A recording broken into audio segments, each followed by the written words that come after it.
مین بازار میں الصدیقیہ جولر پر آئے ہیں جناب، جہاں پہ ہم جناب جو گلزار نظامی صاحب ہیں ماشاءاللہ، وہ اللہ ان کو جنت نصیب کرے، ان کے بیٹے جو جناب اس وقت تقریباً 40 سال سے عوام کی خدمت کر رہے ہیں، ان کو ہم اپریشیٹ کرنے آئے ہیں، اور ہم رمضان کے موقع پر ان کو قرآن پاک گفٹ کرنے آئے ہیں۔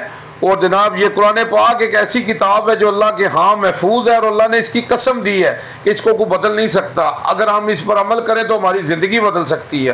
میں کیا بیان کروں صلی اللہ علیہ وسلم کی شان میں، اللہ نے سب کچھ نازل کر دیا ہے قرآن میں۔ اما عائشہ سے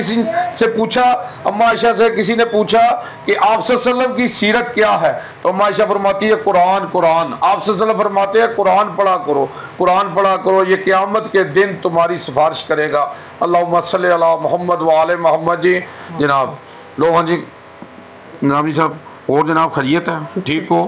تو جناب یہ تو آپ کو قرآن پاک گفٹ کرتے ہیں رمضان میں، ہے جی، تو بہت بہت شکریہ جی کیا کہیں گے؟ جی میں یہی کہوں گا کہ اس کی برکت سے اللہ میاں میں ہماری بخشش فرمائے، آمین، اور اس کا مکمل پوری زندگی اس کو پڑھنے کی توفیق عطا ہمارا ہمت دے، طاقت دے، اس کی بدولت سے ہم بخشے جائیں گے انشاءاللہ اللہ کے حکم سے۔ تو جناب آج نظامی صاحب آپ نے ایک وعدہ کرنا ہے ہم سے جناب، کہ آپ نے نا اس کو نا جو صبح دکان پہ رکھنا ہے، ماشاءاللہ آپ نمازی بھی ہیں، قرآن بھی پڑھ رہی ہیں، تو آپ نے یہ دکان پہ رکھنا ہے، روز آ کے نا ایک آیت نا آپ ترجمے کے ساتھ پڑھیں، کیونکہ آپ صلی اللہ علیہ وسلم فرماتے ہیں جس نے قرآن کی ایک آیت صبح ترجمے کے ساتھ سمجھ کے پڑھ لی ہے نا، اس نے اللہ کی راہ میں سرخ اونٹ صدقہ کیا۔